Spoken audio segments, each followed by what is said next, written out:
High viewers, sadist భర్త అనే పేరు విన్నప్పుడు భార్యని కొట్టడం, తిట్టడం, మంచానికి కట్టేసి సెక్స్ చేయడం, సిగరెట్ తాగుతూ ఎక్కడ పడితే అక్కడ నిప్పు అన్నది తను ఏం చెప్పాలి, సిగరెట్తో కాల్చడం అండ్ మంచానికి కట్టేసి అట్ట పడితే అట్ట దారుణంగా ప్రవర్తించడం, ఇవే కదా గుర్తొస్తాయి.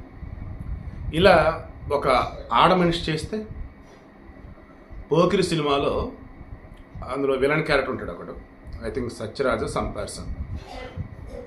అతను మంచాన్ని కట్టేసేసి ఈమె ఏదో సమ్ కొడుతున్నట్టు ఈమె పైనుండి అతను కింద ఉన్నట్టుగా సమ్ ఏదో ఒక సెక్సువల్ సీన్ లాంటి అది ఓ రకమైన ఎంజాయ్మెంట్ సమ్ ఏదో చెప్తారు. వాడు అక్కడ ఎంజాయ్ చేస్తున్నాడు. బట్ ఇక్కడ ఉత్తరప్రదేశ్లో బిజ్నోర్ జిల్లాలో మనన్ జైదీ అని చెప్పేసి మగాడు, మెహర్ జహాన్ అని చెప్పేసి ఆడ మనిషి, వీళ్ళకి కొద్ది సంవత్సరాల క్రితం పెళ్ళి కూడా 2 years ఏమవుతుందట. పెళ్ళైన తర్వాత అత్తగారింట్లో ఉంది కదా, మనం వేరు పడదాం అది ఇది రకరకాల ఇబ్బంది పెడుతుంది. దీంతో ఇలా కాదు పోయి వేరు కాపురం పెట్టారు. ఇక అక్కడ మొదలెట్టింది తాగి రావటం, ఈ మగుడిని ఎంజాయ్ చేద్దాం మాగని చెప్పేసి తాళ్ళతో చేతులు కట్టేసి మంచానికి కాళ్ళు చేతులు, ఇక అదో సిగరెట్ తాగుతూ ఎక్కడ పెడితే అక్కడ కాల్చడం అండ్ ఇంకా రకరకాలుగా వాడు వామ్మో వాయని గగ్గోలు పెడుతున్నా తట్టించుకోవడం. ఈడే ఇంకా ఆమెను కొట్టి ఇలా వేసాలేస్తున్నాడు బాబు అని అనుకున్నా. దెన్ అమ్మాయి బంధువులు చెప్పారు, ఎవరు నమ్మల. అబ్బాయి బంధువులు చెప్పారు, ఎవరు నమ్మల.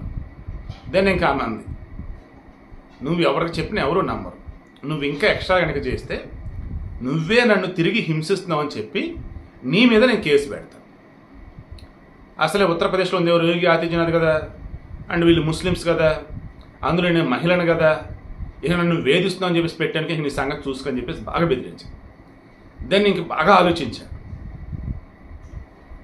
ఆల్రెడీ ఈ ఆడ మనిషి రావటానికి ముందే, జహాన్ రావటానికి ముందే మొబైల్ కెమెరాతో జాగ్రత్తగా తను ఎక్కడ పడుకునేది, ఆమె ఎప్పుడు ఎక్కడికి వచ్చేది అండ్ ఇది జాగ్రత్తగా ఎలా షూట్ చేయాలి ఆమెకు తెలియకుండా అన్నట్టుగా సెట్ చేసి పెట్టేశాడు. వచ్చింది యథావిధిగానే తాళతో కట్టేసింది, కొట్టింది, సిగరెట్ కాల్చింది, వాతలు పెట్టింది, రకరకాలు చేసేసి ఓర్చుకున్నాడు. అంత అయిపోయిన తర్వాత జాగ్రత్తగా ఫోన్ తీసుకొని ఇక నియర్ బై ఉన్నటువంటి పోలీస్ స్టేషన్కి వెళ్ళిపోయి మొన్న 5వ తారీఖున మొత్తం చూపెట్టాడు. అప్పుడు వాళ్ళు నమ్మారు. అప్పటి వరకు ఎవ్వరూ నమ్మల. ఎప్పుడైతే ఇది చూసారో అప్పుడు దేవుడా ఎవర్రా ఇది ఇంత ఘోరంగా ఉంది, అసలు ఆడవాళ్ళు కూడా ఇంత భయంకరమైనటువంటి మనుషులు ఉంటారా అని చెప్పేసి అదుపులోకి తీసుకొని ఇంకా పామ్మ నువ్వు ఎంజాయ్ చేసే ప్లేస్ వేరే ఉందని చెప్పేసి పట్టుకెళ్ళిపోయారు. సో ప్రస్తుతం రిమాండ్. ఆబ్వియస్లీ ఆ వీడియో ఫుటేజ్ ఉంది అండ్ అతను ఒంటి మీద గాయాలన్నీ ఉన్నాయి కాబట్టి ఖచ్చితంగా ఆమెకు శిక్ష పడితే నేను అనుకుంటూ ఉన్నాను.